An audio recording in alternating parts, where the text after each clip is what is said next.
به نظر شما چرا 95% افراد در فارکس ضرر میکنند؟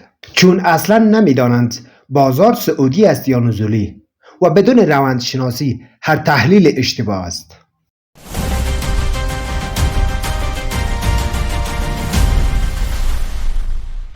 روند بازار یعنی جهت حرکت قیمت.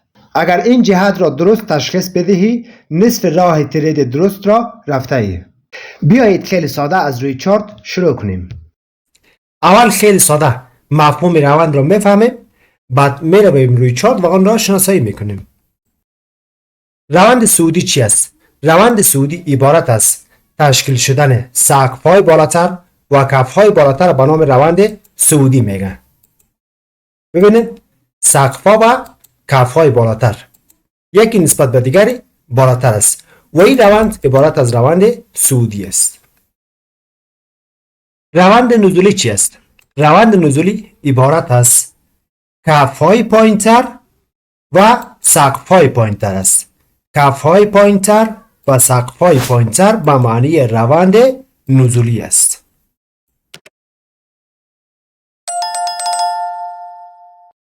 این به معنی روند صعودی است و این به معنی روند نزولی. روند خنثی چه زمان تشکیل میشه؟ روند خنثی زمانی که قیمت در بین محدوده حمایتی و مقاومتی حرکت کند، او روند خنثی است. ببینید اینجا یک محدوده مقاومتی داریم و اینجا یک محدوده حمایتی داریم. این روند عبارت از روند خنثی است. خوشبختانه ما یک مثال بسیار واضح در تایم یک ساعته چارت یورو داریم که هم روند صعودی است و هم روند نزولی. روند صعودی حرکت خود را از اینجا آغاز کرده، آمده یک سقف تشکیل داده، پایینتر اینجا یک کف بالاتر نسبت به این کف تشکیل شده. خب رفته بالا، اینجا یک سقف جدید نسبت به این سقف تشکیل داده و همچنان اینجا یک کف جدید نسبت به این کف تشکیل داده و رفته بالا یک سقف جدید و بالاتر نسبت به این سقف تشکیل شده و همچنان اینجا یک کف بالاتر و کف جدید نسبت به این کف تشکیل شده. خب رفته تا اینجا دیگه سقف جدید نداریم، پس باید منتظر باشیم که یا سقف جدید تشکیل شود و یا کلا روند از حالت صعودی به حالت نزولی تغییر کند.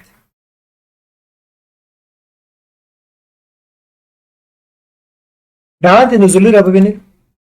قیمت از اینجا حرکت کرده، یک کف تشکیل داده، بعد کم بالا رفته یک سقف پایینتر نسبت به این سقف تشکیل داده، اینجا پایین آمده و یک کف پایینتر نسبت به این کف تشکیل داده و دوباره بالا رفته سقف جدید پایینتر نسبت به این سقف، اینجا کف جدید اما پایینتر نسبت به این کف، بازم دوباره سقف جدید اما پایینتر نسبت به این سقف، اینجا دوباره کف جدید اما پایینتر نسبت به این کف، دوباره سقف ولی این سقف پایینتر از این سقف نیست و چیکار شده که یک کف بالاتر تشکیل داده. وقتی کف بالاتر تشکیل داد دیگه ممکن است روند از حالت نزولی به حالت صعودی تغییر کند. مثالی از روند خنثی را ببینیم.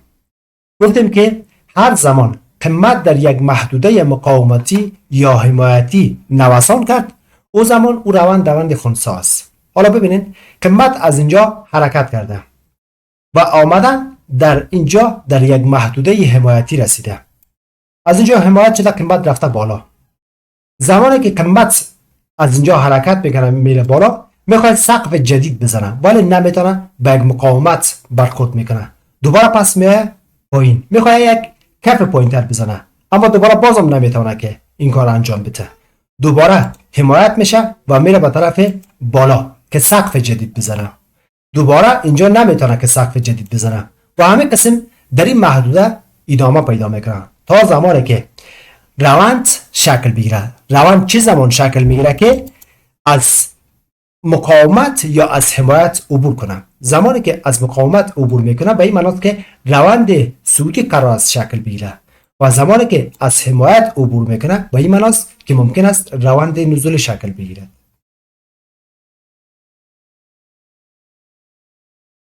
در مرحله بعد یاد میگیریم نواحی مهم بازار کجاست و دقیقاً از کجا وارد معامله شویم.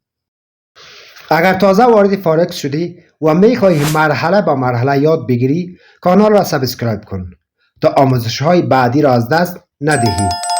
لایک هم کمک میکند این آموزش به افراد بیشتری برسد.